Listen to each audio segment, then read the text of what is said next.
আমরা হলাম হযরত বিলালের উত্তরসূরি। বিলালকে উত্তপ্ত মরুভূমিতে চিৎ করে শোয়া, বিলালের পেটে বড় বড় পাথর চাপা দিত। আমরা তো ওই বিলালের উত্তরসূরি। আমরা তো আম্মার ইবনে ইয়াসিরের উত্তরসূরি।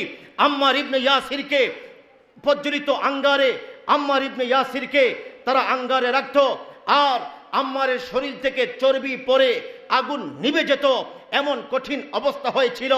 আম্মারের এই জুলুম নির্যাতন দেখে নবীজি বলেছিলেন, ইয়া নারু কুনি বারদাও ওয়া সালামা কামা কুনতি আলা ইব্রাহিম। ও আগুন, পয়গম্বর ইব্রাহিমের সামনে তুমি যেমন আরামদায়ক ঠান্ডা হয়ে গিয়েছিলে, আজকে আমার প্রিয় সাহাবী আম্মারের জন্য তুমি এমন আরামদায়ক ঠান্ডা হয়ে যাও। মুহতারাম হাজিরিন, এই কথা বলেছেন।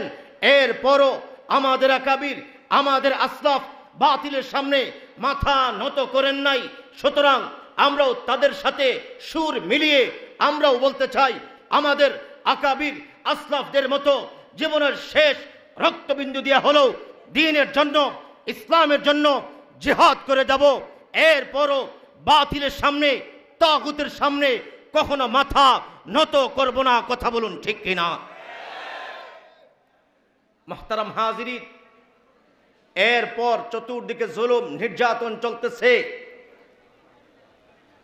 কাসেম নানতবী রহমতুল্লাহি আলাইহি, আল্লামা রফিউদ্দিন রহমতুল্লাহি আলাইহি সহ তৎকালীন সময়ের বুজুর্গরা চিন্তা করলেন, এত জুলুম নির্যাতন চলতেছে, যদি এইভাবে চলতে থাকে আলেম শূন্য হয়ে যাবে, কি করা যায়?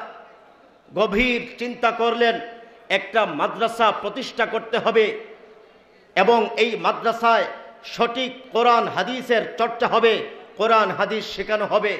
মুহতারাম হাজিরিন, এই চিন্তা করতেছেন, কিন্তু মাদ্রাসা কোথায় করবেন, কোন জমিনে করবেন, জায়গা তালাশ করতেছেন।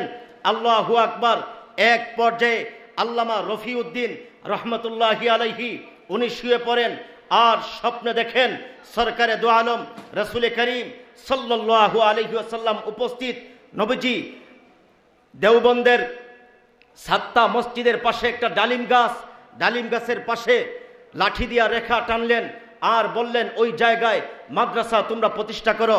আল্লাহু আকবার। জাগ্রত হলেন। জাগ্রত হওয়ার পর সমকালীন ওলামায়ে কেরামকে নিয়ে সাত্তা মসজিদের ওই ডালিম গাছের নিচে যেই জায়গায় নবীজি লাঠি মুবারক দ্বারা দাগ দিয়েছিলেন, ওই জায়গায় গিয়ে নবীজির লাঠি মুবারকের দাগ দেখতে পেলেন। আওয়াজ দেয়া সকলে বলি সুবহানাল্লাহ। আল্লাহু আকবার। আস্তে আস্তে ওই জায়গায় দারুল উলুম দেওবন্দ মাদ্রাসা প্রতিষ্ঠা হয়ে যায়। একজন উস্তাদ, একজন ছাত্র, মাদ্রাসা চালু হয়ে যায়। এই রকম ভাবে আল্লাহু আকবার আস্তে আস্তে দারুল উলুম দেওবন্দ মাদ্রাসা প্রতিষ্ঠা হয়ে যায়। মুহতারাম হাজিরিন, আমাদের দেশে দুইটা শিক্ষা ব্যবস্থা চালু আছে। একটা হলো জেনারেল শিক্ষা, সাধারণ শিক্ষা, আরেকটা হলো দ্বীনি শিক্ষা বা কোরআনের শিক্ষা। জেনারেল শিক্ষার প্রয়োজন আছে না নাই? থাকলে কতটুকু প্রয়োজন? জেনারেল বা সাধারণ শিক্ষার প্রয়োজন অবশ্যই আছে। যারা সাধারণ শিক্ষায়, জেনারেল শিক্ষায় যারা শিক্ষিত হচ্ছে, এর মাধ্যমে তারা অনেক জিনিস আবিষ্কার করতেছে, অনেক উন্নত হচ্ছে। আমি মাইকে কথা বলতেছি, এটা আবিষ্কার করেছে অবশ্যই কোনো না কোনো একজন জেনারেল শিক্ষিত পারসন। এইরকমভাবে বিভিন্ন জিনিসের প্রয়োজন আছে। কতটুকু প্রয়োজন? সকলে সবার উপরে আবশ্যক নয়। কিছু মানুষ যদি জেনারেল শিক্ষায়, সাধারণ শিক্ষায় শিক্ষিত হয়, অন্যান্য মানুষের প্রয়োজন মিটে যায়। এবং এই শিক্ষার কার্যকারিতা কতদিন পর্যন্ত থাকে? যারা সরকারি, যারা চাকরিজীবী, নির্দিষ্ট সময়ের পর এই শিক্ষার আর গুরুত্ব থাকে না। 40-50 বছর পর সে রিটায়ার্ডে চলে যায়, অবসরে চলে যায়। মুহতারাম হাজিরিন, পাশাপাশি আরেকটা শিক্ষা, দ্বীনি শিক্ষা বা কোরআনের শিক্ষা। এই শিক্ষার প্রয়োজনীয়তা কেমন, গুরুত্ব কেমন? রাসূল করিম সাল্লাল্লাহু আলাইহি ওয়াসাল্লাম বলেন, তলাবুল ইলমি ফারিদাতুন আলা কুল্লি মুসলিম।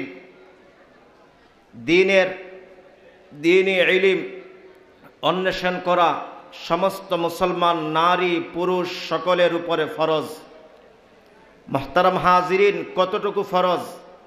ইসলামের মৌলিক শিক্ষা, বেসিক শিক্ষা অর্জন করা সমস্ত মুসলমান নারী পুরুষ সকলের জন্য ফরজ। কিন্তু সকলে আলেম হবে, মুফতি মুহাদ্দিস মুফাসসির হবে, এটা ফরজ নয়। ফরজ হলো ইসলামের মৌলিক, ইসলামের বেসিক শিক্ষা, এটা হলো ফরজ। আর মাওলানা মুফতি মুহাদ্দিস মুফাসসির হওয়া এটা হলো ফরজে কেফায়া। যদি দেশের কিছু সংখ্যক মানুষ যদি মাওলানা মুফতি মুহাদ্দিস মুফাসসির হয়, আল্লামা হয়, অন্যান্য মানুষের প্রয়োজন মিটে যায়, এটা হলো ফরজে কেফায়া। তাহলে ইসলামের মৌলিক, ইসলামের বেসিক শিক্ষা অর্জন করা সমস্ত মুসলমানের উপর কি ফরজ। কতটুকু ফরজ? যেই পরিমাণ জানলে মানুষ ইবাদত বন্দেগি করতে পারবে, তো এই পরিমাণ ইলম অর্জন করা সকলের উপরে ফরজ। আর পাণ্ডিত্য, গভীর ইলম অর্জন করা, পাণ্ডিত্য অর্জন করা এটা হলো ফরজে কেফায়া। মুহতারাম হাজিরিন, এর ফজিলত কেমন? আপনারা অনেক আলোচনা শুনেছেন, কয়েকটা হাদিস ফজিলত নিয়ে বলবো, এরপর আলোচনা করব এই ইলমের মারকাজ কোথায় ছিল, বর্তমানে কোথায় আছে, এর ইতিহাস কি। মুহতারাম হাজিরিন, হাদিস শরীফে পরিষ্কার রয়েছে, রাসূল করিম সাল্লাল্লাহু আলাইহি ওয়াসাল্লাম বলেন, ইন্নাল্লাহা ইয়ারফাউ বিহাদাল কিতাবি আকওয়ামান ওয়া ইয়াদউ বিহি আখারিন। আল্লাহ সুবহানাহু ওয়া তাআলা কোরআনুল কারীমের মাধ্যমে অনেক মানুষকে মর্যাদা দিয়েছেন এবং অনেককে কোরআন অবমাননা করার কারণে, কোরআনের গুরুত্ব না দেওয়ার কারণে অনেক মানুষকে লাঞ্ছিত করেছেন। শুধু তা নয়, আরেকটা হাদিস মোটামুটি সকলেই জানেন, খায়রুকুম মান তাআল্লামাল কুরআনা ওয়া আল্লামা। যে কোরআন শিখে এবং অন্যকে শিখায়, দুনিয়ার সে হলো সর্বশ্রেষ্ঠ। এইরকমভাবে আরেকটা হাদিসে পরিষ্কার রয়েছে, নবীজি বলেন, ফাওয়াল্লাযী নাফসু মুহাম্মাদিন বিয়াদি মা মিন মুতাআল্লিমিন ইয়াখতালিফু ইলা বাবি আলিমিন ইল্লা কাতাবাল্লাহু লাহু বিকুল্লি কাদামিন ইবাদাতা সানাতিন। নবীজি বলেন, আমি মুহাম্মদের প্রাণ যেই সত্তার হাতে, ওই সত্তার কসম করে শপথ করে বলতেছি, মা মিন মুতাআল্লিমিন ইয়াখতালিফু ইলা বাবি আলিমিন, যেই ছাত্র ইলম অর্জনের জন্য কোনো উস্তাদের নিকটে যায়, নবীজি বলতেছেন, ইল্লা কাতাবাল্লাহু লাহু বিকুল্লি কাদামিন ইবাদাতা সানাতিন, তার প্রতিটা কদমে কদমে আল্লাহ রাব্বুল আলামিন 1 বছর ইবাদতের সওয়াব দিয়া দেন। জুড়ে বলি সুবহানাল্লাহ। এরপর নবীজি বলেন, ওয়া বানা লাহু বিকুল্লি কাদামিন মাদিনাতান ফিল জান্নাহ, তার প্রতিটা কদমে কদমে জান্নাতে একটা মদিনা, একটা শহর তৈরি করা হয়। জুড়ে বলি সুবহানাল্লাহ। এরপর নবীজি বলেন, ওয়া তাস্তাগফিরু লাহু মান ফিল আরদি, আসমান জমিনে যত মাখলুকাত আছে, সমস্ত মাখলুকাত তাদের জন্য ইস্তেগফার করতে থাকে। জুড়ে বলি সুবহানাল্লাহ। এরপর নবীজি বলেন, ওয়া ইউমসি ওয়া ইউসবিহু মাগফুরান লাহ, সকাল সন্ধ্যা তাদের জন্য, তাদেরকে ক্ষমা করা হয়। এরপর নবীজি বলেন, ওয়া শাহিদাত লাহুমুল মালাইকাতু বিআন্নাহুম উতাকাউল্লাহি মিনান নার, সমস্ত ফেরেশতারা সাক্ষ্য দেন এই বিষয়ে, বিআন্নাহুম উতাকাউল্লাহি মিনান নার, কেউ যদি জাহান্নামের আগুন থেকে নাজাত প্রাপ্ত কোনো দল, কোনো জামাতকে কেউ যদি দেখতে চায়, তাহলে তারা যেন উলামায়ে কেরামের জামাতকে দেখে, এই সাক্ষ্য আসমানের ফেরেশতারা দেন। আওয়াজ দিয়া সকলে বলি সুবহানাল্লাহ। মুহতারাম হাজিরিন, ফজিলত আরো অসংখ্য অগণিত আছে, আমি সেদিকে যাচ্ছি না।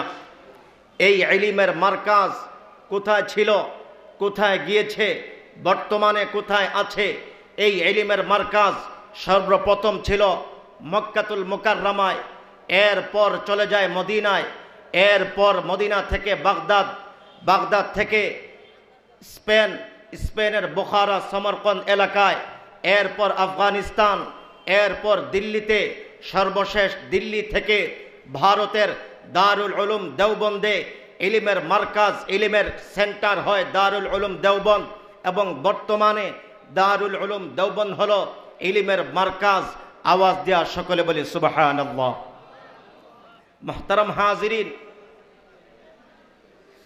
দারুল উলুম দেওবন্দ মাদ্রাসা যেহেতু ইলমের মার্কাজ, এই দারুল উলুম দেওবন্দ মাদ্রাসা কিভাবে প্রতিষ্ঠা হয়েছে?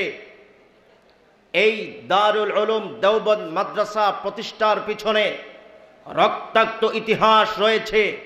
একেবারে মুখতাসারে আপনাদের সামনে ইতিহাস পেশ করব, যেহেতু মাদ্রাসার মাহফিল সকলের জানা প্রয়োজন, এবং আমার মতামত হলো প্রত্যেক মাদ্রাসার মাহফিলে এই ইতিহাস সমস্ত কওমের মানুষকে জানতে হবে, তাহলে সাধারণ মানুষ, এলাকার মানুষ জানবে, বুঝবে এই মাদ্রাসা কিভাবে প্রতিষ্ঠা হয়েছে এবং এর রক্তাক্ত ইতিহাস কেমন, এবং কেন এই দারুল উলুম দেওবন্দ মাদ্রাসা প্রতিষ্ঠা করা হয়েছিল। মুহতারাম হাজিরিন, আমরা জানি আমাদের ভারতবর্ষ ব্রিটিশেরা প্রায় 200 বছর শাসন করেছে। 17শো শতাব্দীর শুরুতে 1601 ইংরেজিতে ব্রিটিশেরা ভারত উপমহাদেশে আগমন করে ইস্ট ইন্ডিয়া কোম্পানির নামে তারা আগমন করার পর আস্তে আস্তে বিভিন্ন অঞ্চল তারা দখল করে ফেলে। আমি ইতিহাস বিস্তারিত বলবো না, বিস্তারিত বলার সুযোগ নাই, মেহমান আমাদের একেবারে নিকটে চলে এসেছেন, এজন্য কথাগুলো আমরা দিলের কান লাগাইয়া খুব মনোযোগ দিয়া কথাগুলো শুনব। মুহতারাম হাজিরিন, ব্রিটিশেরা বিভিন্ন অঞ্চল দখল করতেছে। তৎকালীন সময়ে মুঘল আমলে প্রায় 12 লক্ষ মাদ্রাসা ছিল ভারতবর্ষে। কয় লক্ষ মাদ্রাসা? 12 লক্ষ মাদ্রাসা ছিল। কোন আমলে? মুঘল আমলে। বাদশাহ আলমগীর, আমরা অনেকেই নাম শুনেছি, বাদশাহ আলমগীর, একটা কবিতাও অনেকে পড়েছি, কুমারে তাহার পরাইতো এক মৌলবী দিল্লির। এই বাদশাহ আলমগীর কেমন বাদশাহ ছিলেন? আমরা তো মনে করি শুধু একজন বাদশাহ, না, অনেক বড় একজন আলেম ছিলেন। বাদশাহ আলমগীরের পরামর্শক্রমে তৎকালীন সময়ের সমস্ত ফুকাহায়ে কেরাম, মুফতিয়ানে আজম, সমস্ত ফতোয়া তারা জমা করেছিলেন। এই ফতোয়ার কিতাবকে বলা হয় ফতোয়ায়ে আলমগীরিয়া বা ফতোয়ায়ে হিন্দিয়া। অনেক ফতোয়ায় লেখা দেখবেন ফতোয়ায়ে আলমগীরি। তো যাই হোক মুহতারাম হাজিরিন, মুঘল আমলে 12 লক্ষ মাদ্রাসা ছিল। এই মাদ্রাসাগুলো সরকারি ছিল না, কওমি মাদ্রাসা ছিল না, মাদ্রাসা ছিল স্বয়ং সম্পূর্ণ। মাদ্রাসা সরকারের অনুদানে চলতো না, পাবলিকের অনুদানে চলতো না। মাদ্রাসার নিজস্ব জমি ছিল, নিজস্ব সম্পদ ছিল, এগুলোর মাধ্যমে মাদ্রাসাগুলো চলতো। কিন্তু ব্রিটিশেরা যখন দেখে আস্তে আস্তে, ব্রিটিশেরা বিষয়গুলো লক্ষ্য করে আস্তে আস্তে তারা মাদ্রাসার জমি তারা দখল করে নিয়ে যায়, তারা বাজেয়াপ্ত করে ফেলে, যার ফলে আস্তে আস্তে মাদ্রাসাগুলো বন্ধ হয়ে যায়। 1781 ইংরেজিতে কলকাতার একজন বুজুর্গ ছিলেন মোল্লা মাজদুদ্দিন রহমতুল্লাহি আলাইহি। কলকাতার মুসলমানেরা মোল্লা মাজদুদ্দিনের কাছে যায়, গিয়া বলতেছে, হজরত, ইংরেজ সরকারের কাছে আপনি আমাদের পক্ষ থেকে আবেদন করুন যেন একটা মাদ্রাসা প্রতিষ্ঠা করা হয়, আমাদের মুসলমান সন্তানরা যাতে ইসলাম দিন যেন তারা চর্চা করতে পারে, দিন যেন শিখতে পারে, আপনি তাদের কাছে আবেদন করুন। মোল্লা মাজদুদ্দিন রহমতুল্লাহি আলাইহির আবেদনে তৎকালীন সময়ে লর্ড ওয়ারেন হেস্টিংস 1781 ইংরেজিতে কলকাতায় একটা মাদ্রাসা প্রতিষ্ঠা করেছে। মাদ্রাসা হলো কলকাতা আলিয়া মাদ্রাসা। তৎকালীন সময়ে কলকাতা আলিয়া মাদ্রাসায় সিলেবাস অনেক চমৎকার ছিল, তাফসিরের দর্স ছিল, হাদিসের দর্স ছিল। মুহতারাম হাজিরিন, কিন্তু কিছুদিন পর ব্রিটিশেরা যখন চতুর্দিকে জুলুম নির্যাতন শুরু করে, তখন আমাদের আকাবিরদের মধ্য থেকে অন্যতম আকাবির মুজাহিদ মিল্লাত শাহ আব্দুল আজিজ মুহাদ্দিসে দেহলভী তখন ইংরেজের বিরুদ্ধে একটা ঐতিহাসিক ফতোয়া দিয়েছিলেন। বলেছিলেন, ইংরেজ সরকারের বিরুদ্ধে জেহাদ করা সকলের উপরে ফরজ হয়ে গিয়েছে। এই ফতোয়ায় সকলে উজ্জীবিত হয়ে ব্রিটিশের বিরুদ্ধে সকলে আন্দোলন শুরু করে। ওই আন্দোলনে কলকাতা আলিয়া মাদ্রাসার ছাত্র শিক্ষক তারাও আন্দোলনে অংশগ্রহণ করে ব্রিটিশের বিরুদ্ধে তারা লড়াই করে। এই অপরাধে ব্রিটিশ সরকার কলকাতা আলিয়া মাদ্রাসার বিরুদ্ধে গভীর চক্রান্ত শুরু করে। প্রথম চক্রান্ত হলো, তখন সিলেবাস থেকে তাফসিরে বাইজাউই বন্ধ করে দেয়, মিশকাতুল মাসাবিহের দর্স বন্ধ করে দেয়, হাদিস তাফসিরের দর্স বন্ধ হয়ে যায়। শুধু তা নয়, তখন ইংরেজ সরকার ঘোষণা করেছিল যারা ফার্সি, উর্দু, হিন্দি, বাংলা ভাষায় যারা পড়াশোনা করবে তাদেরকে কোনো স্বীকৃতি দেওয়া হবে না, কিন্তু যারা ইংলিশ ভার্সনে ইংরেজি ভাষায় যারা পড়াশোনা করবে তাদেরকে স্বীকৃতি দেওয়া হবে। এই রকমভাবে চক্রান্ত চলতেছে। এমনকি কলকাতা আলিয়া মাদ্রাসার প্রিন্সিপাল একে একে করে 26 জন খ্রিস্টান প্রিন্সিপাল তারা নিযুক্ত করে। আওয়াজ দেয়া সকলে বলি নাউজুবিল্লাহ। মুহতারাম হাজিরিন, চতুর্দিকে আন্দোলন চলতেছে। 1831 ইংরেজিতে শামিলির ময়দানে তুমুল লড়াই হয়। আমাদের অনেক আকাবির জিহাদ করেন, শাহাদত বরণ করেন। জুলুম নির্যাতন চলতেছে। বিশেষ করে 1862 থেকে 65 পর্যন্ত এই 3 বছর আলেমদের উপরে অত্যাচারের স্টিম রোলার চালানো হয়। দিল্লি থেকে নিয়ে খায়বার পর্যন্ত প্রায় 1800 মাইল প্রত্যেকটা গাছে গাছে আলেমের লাশ ঝুলেছে। আলেমকে 14,000 আলেমকে ফাঁসির কাস্টে ঝুলাইয়া শহীদ করে ফেলে। শুধু তা নয়, এইরকম ভাবে 27,000 হাফিজে কোরআনকে অগ্নিকুণ্ডে নিক্ষেপ করে দেয়। এইরকম ভাবে 3 লক্ষ কোরআনুল করিমের কপি তারা জ্বালায়া দেয়।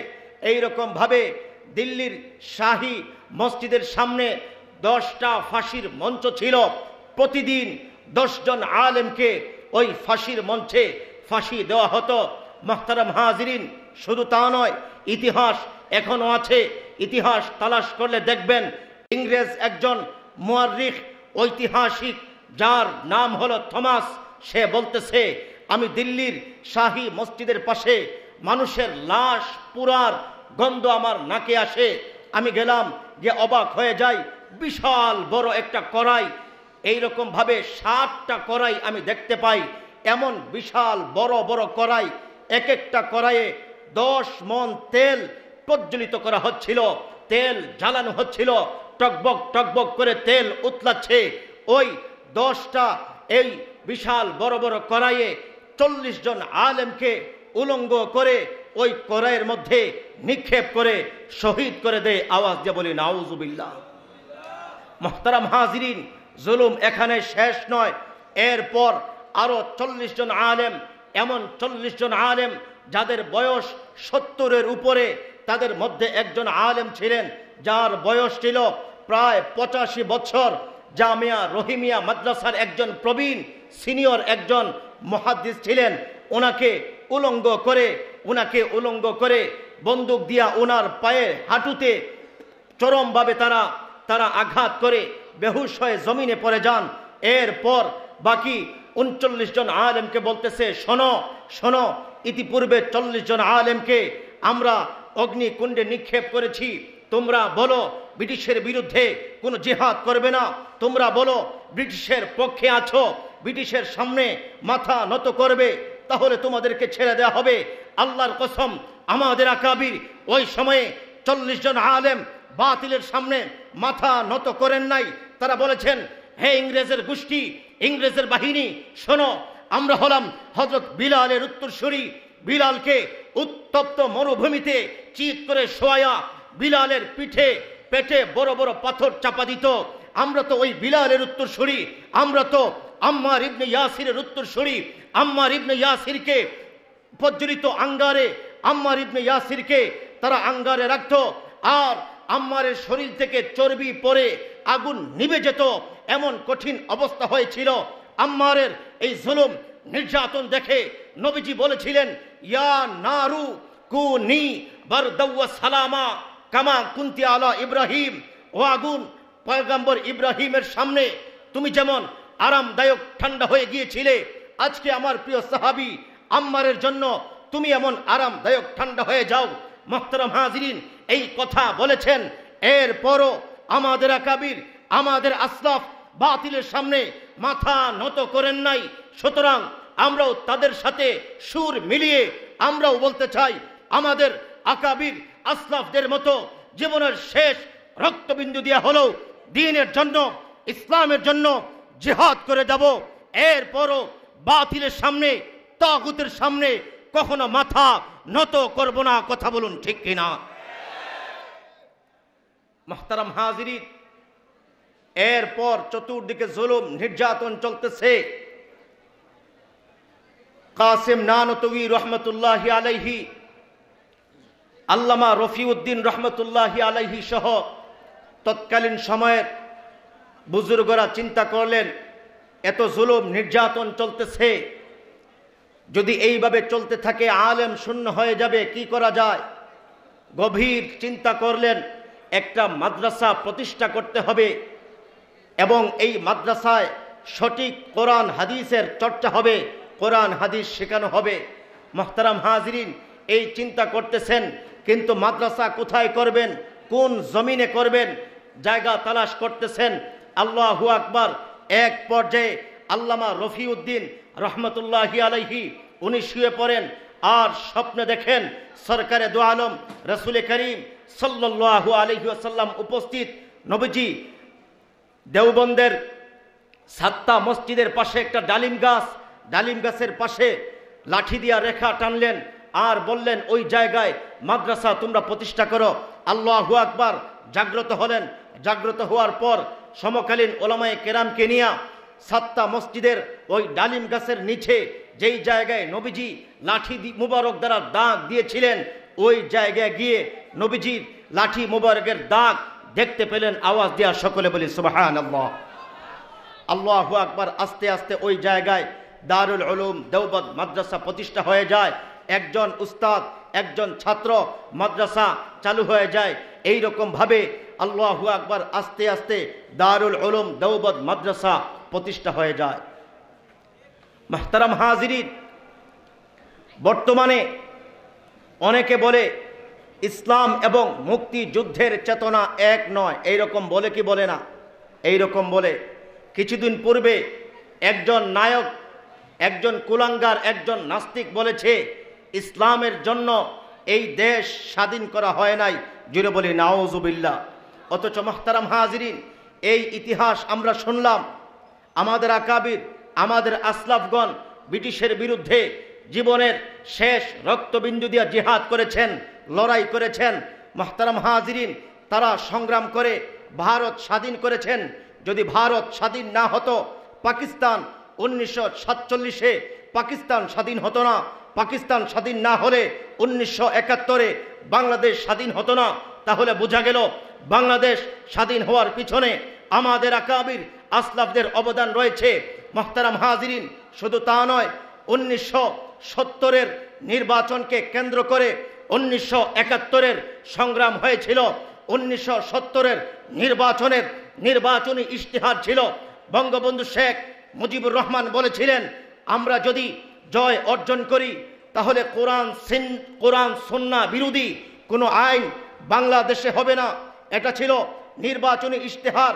কিন্তু বর্তমানে যারা বলে ইসলামের জন্য দেশ স্বাধীন হয় নাই, এবং যেই সমস্ত কুলাঙ্গার, যেই সমস্ত নাস্তিকেরা ইসলামের বিরুদ্ধে কটাক্ষ করে, তাদেরকে বলতে চাই, শোনো, গভীরভাবে লক্ষ্য করো। বঙ্গবন্ধু শেখ মুজিবুর রহমান 7ই মার্চ যেই ঐতিহাসিক ভাষণ দিয়েছিলেন, ভাষণে বলেছিলেন, রক্ত যখন দিয়েছি রক্ত আরো দিব, দেশকে মুক্ত করে ছাড়ব। এরপর বলেছিলেন ইনশাআল্লাহ। এই ইনশাআল্লাহ বলার মাধ্যমে প্রমাণ হয় বঙ্গবন্ধু আল্লাহর উপর বিশ্বাস করে তাওহীদে বিশ্বাসী হয়ে ইনশাআল্লাহ বলেছিলেন। মুহতারাম হাজিরিন, আরো গভীরভাবে লক্ষ্য করলে দেখা যায় অনেক মুক্তিযোদ্ধা ভাইয়েরা যুদ্ধে যাওয়ার পূর্বে 2 রাকাত সালাতুল হাজত পড়েছে। অনেক মুক্তিযোদ্ধার চেহারার মধ্যে নবীর সুন্নত দাড়ি ছিল, মাথায় টুপি ছিল। আজকে যারা বলবে ইসলাম এবং মুক্তিযুদ্ধের চেতনা এক নয়, তাদেরকে বলতে চাই তোমাদের বক্তব্য ইসলাম বিরোধী বক্তব্য, তোমাদের বক্তব্য দেশ বিরোধী বক্তব্য। সুতরাং বাংলার জমিনে তোমাদের ঠাঁই কখনো হবে না। কথা বলুন ঠিক কিনা? মুহতারাম হাজিরিন, বর্তমানে চতুর্দিকে জুলুম নির্যাতন করতেছে, বিশেষ করে এই কোরআনের জন্য। নবীজি বলতেছেন, ইন্নাল্লাহা ইয়ারফাউ বিহাদাল কিতাবি আকওয়ামান ওয়া ইয়াদাউ বিহি আখারিন। আল্লাহ রাব্বুল আলামিন অনেককে এই কোরআনের মাধ্যমে সম্মান দিয়েছেন, আবার কোরআনের সাথে বেয়াদবি করার কারণে অনেকে লাঞ্ছিত এবং ধ্বংস হয়ে গিয়েছে। কথা বলুন ঠিক কিনা? মুহতারাম হাজিরিন, কোরআন অবমাননা করেছিল তুরস্কের মধ্যে 2000 সালে। অনেকে আপনারা ইতিহাস জানেন, তুরস্কে বিশাল বড় একটা ভূমিকম্প হয়েছিল। প্রায় 50,000-এর উপরে মানুষ মারা গিয়েছে। তুরস্কের অনেক সেনাবাহিনীকে তারা সংবর্ধনা দিবে। এই অনুষ্ঠানের জন্য ইসরায়েল থেকে 30 জন জেনারেলকে দাওয়াত দিল, আমেরিকা থেকে 30 জন জেনারেলকে দাওয়াত করা হলো। এইরকমভাবে বিভিন্ন দেশ থেকে বড় বড় অফিসারদেরকে দাওয়াত দিয়া সংবর্ধনা অনুষ্ঠান করতেছে। অনুষ্ঠানের মধ্যে তারা উলঙ্গ বেহায়াপনা চালাচ্ছে।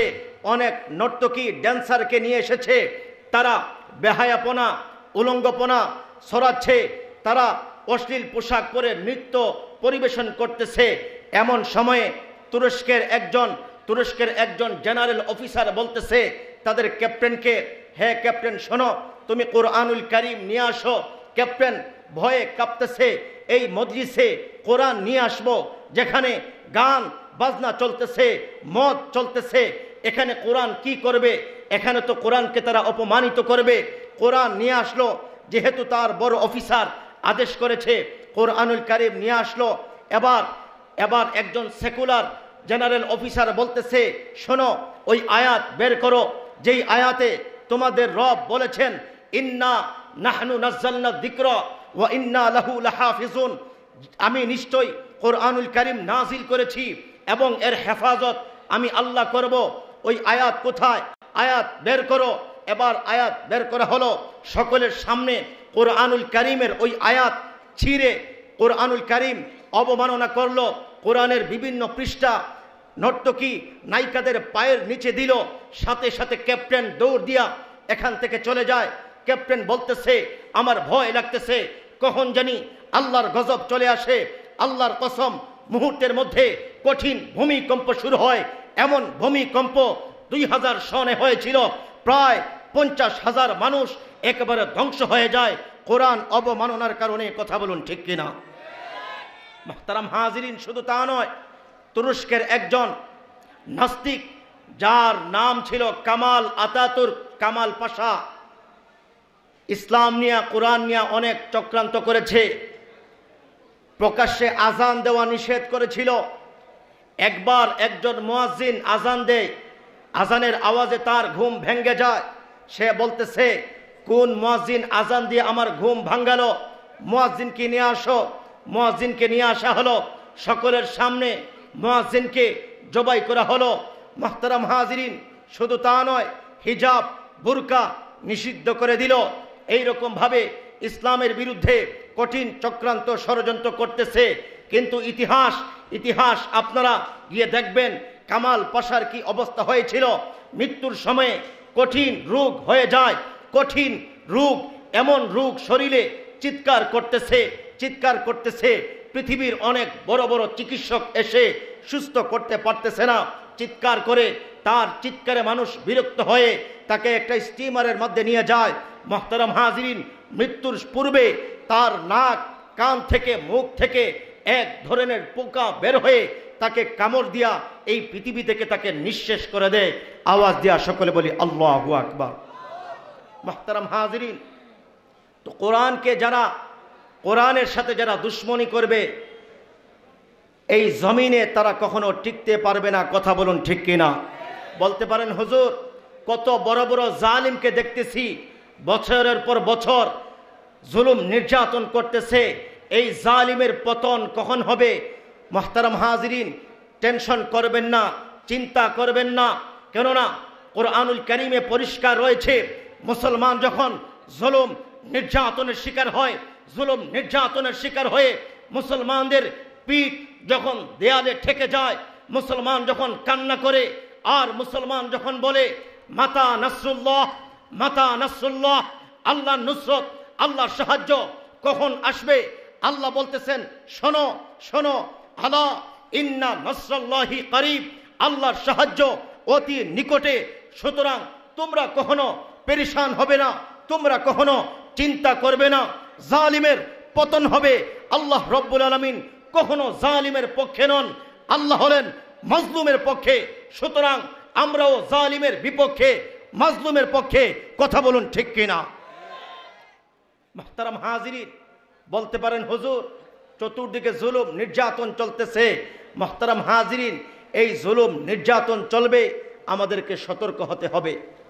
রাসূল করিম সাল্লাল্লাহু আলাইহি ওয়াসাল্লাম বলেন, আমার সাহাবারা শোনো, আখিরি জামানায় এমন একটা কঠিন সময় আসবে, আমার উম্মতের উপরে গোটা পৃথিবীর সমস্ত বেদিন, সমস্ত কাফির মুশরিক সকলে এক হয়ে আমার উম্মতকে জুলুম নির্যাতন করবে।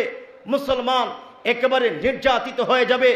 দৃষ্টান্ত দিয়া নবীজি বলতেছেন শোনো, জারি পানিতে, বন্যার পানিতে ময়লা খড়কুটা আবর্জনা থাকলে যেমন ভেসে যায়, ঠিক তেমনি মুসলমানরাও তাদের সামনে টিকতে পারবে না, তারা ভেসে যাবে। তখন সাহাবায়ে কেরাম অবাক হয়ে বলতেছেন লিমাযা ইয়া রাসূলুল্লাহ, ওগো নবীজি এর কারণ কি? তখন কি মুসলমানদের সংখ্যা কম হবে? নবীজি বলেন না, তোমাদের চেয়ে তাদের সংখ্যা বেশি হবে। সাহাবায়ে কেরাম বলতেছেন তাহলে এর কারণ কি? নবীজি বলতেছেন তাদের ভিতরে ওয়াহান চলে আসবে। নবীজি বলতেছেন ওয়াহান চলে আসবে। সাহাবায়ে কেরাম বলতেছেন মাল ওয়াহনু, ওয়াহান কি? নবীজি বলতেছেন হুব্বুদ দুনিয়া ওয়া কারাহিয়াতুল মাউত। এক নাম্বার হলো তাদের ভিতরে দুনিয়ার মহব্বত চলে আসবে। দুনিয়া দুনিয়া করে তারা ব্যস্ত থাকবে, আখিরাত ভুলে যাবে, পরকাল ভুলে যাবে, এই রকম ভাবে দুনিয়া নিয়ে ব্যস্ত থাকবে। আর দুই নাম্বার হলো ওয়া কারাহিয়াতুল মাউত, মৃত্যুকে তারা ভয় পাবে। মুহতারাম হাজিরিন, এই কারণে আজকে আমাদের মুসলমানদের এই অবস্থা। কথা বলুন ঠিক কিনা? মুহতারাম হাজিরিন, অথচ দেখেন বর্তমানে মুসলমানদের সংখ্যা কম না বেশি? সংখ্যা অনেক বেশি। একটু আপনাদের সামনে পরিসংখ্যান পেশ করি। সাহাবায়ে কেরামের সংখ্যা বেশি ছিল নাকি আমাদের সংখ্যা বেশি? রাসূল করিম সাল্লাল্লাহু আলাইহি ওয়াসাল্লাম একা, এরপর দ্বীনের দাওয়াত দিলেন, আম্মাজান খাদিজা ইসলাম কবুল করলেন, এরপর আবু বকর, এইরকম একে একে সংখ্যা বাড়তেছে। বদরের যুদ্ধে মুসলমানদের সংখ্যা গিয়ে দাঁড়ালো 313 জন। এইরকম উহুদের যুদ্ধে মুসলমানদের সংখ্যা গিয়ে দাঁড়ালো 700। এইরকম ভাবে বায়াতে রিদওয়ানে সুলহ হুদায়বিয়ার সময় মুসলমানদের সংখ্যা গিয়ে দাঁড়ালো 1400। খন্দকের যুদ্ধে মুসলমানদের সংখ্যা গিয়ে দাঁড়ালো 5000। মক্কা বিজয়ে মুসলমানদের সংখ্যা গিয়ে দাঁড়ালো 10,000। হুনাইনের যুদ্ধে মুসলমানদের সংখ্যা গিয়ে দাঁড়ালো 12,000। তাবুকের যুদ্ধে মুসলমানদের সংখ্যা গিয়ে দাঁড়ালো 30,000। সর্বশেষ বিদায় হজে রাসূল করিম সাল্লাল্লাহু আলাইহি ওয়াসাল্লাম যখন ঐতিহাসিক ভাষণ দিয়েছিলেন, ওই সময়ে নবীজির সামনে 1.25 লক্ষ সাহাবায়ে কেরামের জামাত ছিল। মুহতারাম হাজিরিন, আজকে গোটা পৃথিবীতে 1.25 লক্ষ নয়, 1.25 কোটি নয়, 100 কোটি নয়, 200 কোটি মুসলমান। শুধু 200 কোটি মুসলমান তা নয়, 57টা ইসলামী রাষ্ট্র রয়েছে, 70% ন্যাচারাল সম্পদ রয়েছে। মুহতারাম হাজিরিন, এত জনসংখ্যা, এত শক্তি, এত সামর্থ্য থাকার পরও আজকে কাশ্মীরে মুসলমানদেরকে উগ্র হিন্দুরা যুগ যুগ থেকে জুলুম নির্যাতন করতেছে। জুলুম জুলুমের স্টিম রোলার চালাচ্ছে। এইরকম ভাবে সিরিয়ায় মুসলমান আজকে নির্যাতিত, এইরকম ভাবে চীনের উইঘুরের মুসলমানদেরকে এমন জুলুম নির্যাতন করতেছে, মুসলমানদের চক্ষু সেলাই করে দিচ্ছে, হাত পা কেটে টুকরো টুকরো করে ফেলতেছে। শুধু তা নয়, এইরকম ভাবে আরাকানের মুসলমানদেরকে নির্বাসিত করে বাংলাদেশে পাঠানো হয়েছে। এইরকম ভাবে বর্তমানে ফিলিস্তিনের মুসলমানদেরকে প্রায় ৭৫ বছর থেকে জুলুম নির্যাতন করতেছে ইসরায়েলের সন্ত্রাসীরা, ডাকাতেরা। ও মুহতারাম হাজিরিন, আজকে আমরা যদি সমস্ত মুসলমান এক হয়ে নেক হয়ে ইখলাসের সহিত আল্লাহর উপর তাওয়াক্কুল করে আমরা যদি মাঠে ময়দানে আন্দোলন করতে পারতাম, সংগ্রাম করতে পারতাম, আল্লাহর কসম মুসলমানদের সামনে কোনো বাতিল, কোনো তাগুত একটা মুহূর্তের জন্য টিকতে পারতো না। কথা বলুন ঠিক কিনা? মুহতারাম হাজিরিন, আমাদের হযরত আজকের মাহফিলের প্রধান আকর্ষণ জালিমের জিন্দানখানে দীর্ঘদিন নির্যাতিত ছিলেন, হযরত এসেছেন। আমি কয়েকটা কথা বলেই আমি শেষ করে দিচ্ছি। মুহতারাম হাজিরিন, আমাদের আলী হাসান উসামা ভাই বাংলাদেশের গর্ব, বাংলাদেশের রত্ন। অনেক আলেমরা না বুঝে তারা বিভিন্ন চক্রান্ত আর ষড়যন্ত্র করতেছে। চক্রান্ত আর ষড়যন্ত্র করে কোনো লাভ হবে না। কথা বলুন ঠিক কিনা? মুহতারাম হাজিরিন, যখনই আমাদের দেশে বিভিন্ন দিক থেকে জুলুম নির্যাতন হয়, বিভিন্ন দিক থেকে চক্রান্ত হয়, ইসলামের উপরে আঘাত করা হয়, সাহাবায়ে কেরামের মতো, সাহাবায়ে কেরাম যেমন নবীজিকে চতুর্দিক থেকে, যেমন সাহাবায়ে কেরাম নবীজিকে হেফাজত করেছিলেন, সাহাবায়ে কেরাম ইসলামের জন্য যেমন চতুর্দিক দিকে সাহাবায়ে কেরাম যেমন লড়াই করেছিলেন, যেমন হিজরতের সময়ে হযরত আবু বকর একবার নবীজির ডান দিকে যাচ্ছেন, একবার বাম দিকে, একবার সামনে, একবার পিছনে। নবীজি অবাক হয়ে বলতেছেন, আবু বকর কি হলো তোমার? একবার সামনে, একবার পিছনে, ডান দিকে বাম দিকে এইরকম ছোটাছুটি কেন করছো? আবু বকর বলতেছেন, ইয়া রাসূলুল্লাহ, মক্কা থেকে পালিয়ে এসেছি, আমার ভয় হয় কাফির মুশরিক ডান দিক থেকে আক্রমণ করবে। আমি আবু বকর ডান দিকে চলে যাই। আবার যখন মনে হয় বাম দিক থেকে আক্রমণ করবে, আমি বাম দিকে চলে যাই। যখন মনে হয় সামনের দিক থেকে আক্রমণ করবে, আমি সামনে চলে যাই। যখন মনে হয় পিছন থেকে আক্রমণ করবে, আমি পিছনে চলে যাই। মুহতারাম হাজিরিন, ঠিক তেমনি ভাবে বাংলাদেশে মামুনুল হক, মুফতি সাখাওয়াত হোসেন রাজি, এইরকম ভাবে খালেদ সাইফুল্লাহ আইয়ুবী, হাবিবুল্লাহ মাহমুদ কাসিমি, আলী হাসান উসামা একবার কখনো নাস্তিকের বিরুদ্ধে লড়াই করতেছে, কখনো আবার কাদিয়ানির বিরুদ্ধে লড়াই করতেছে, কখনো ইসরায়েলের বিরুদ্ধে তারা লড়াই করতেছে। এইরকম ভাবে সর্বদা তারা লড়াই চালিয়ে যাবে। এই জন্য বলতেছি, তাদের সাথে কেউ দুশ্মনী করবেন না। কথা বলুন ঠিক কিনা? মুহতারাম হাজিরিন, জুলুম নির্যাতন চলবে, আমাদেরকে ভয় পেলে হবে না। মুহতারাম হাজিরিন, একেবারে সংক্ষেপে বলতেছি, বদরের ইতিহাস একটু দেখেন। মাত্র ৩১৩ জন সাহাবী, ওইদিকে কাফির, ওইদিকে কাফিরেরা হাজারের উপরে। নবীজি চিন্তায় পড়ে গেলেন, পেরেশান হয়ে গেলেন। মাত্র ৩১৩ জন, হাজারো কাফিরের বিরুদ্ধে কিভাবে লড়াই করবে, কিভাবে সংগ্রাম করবে?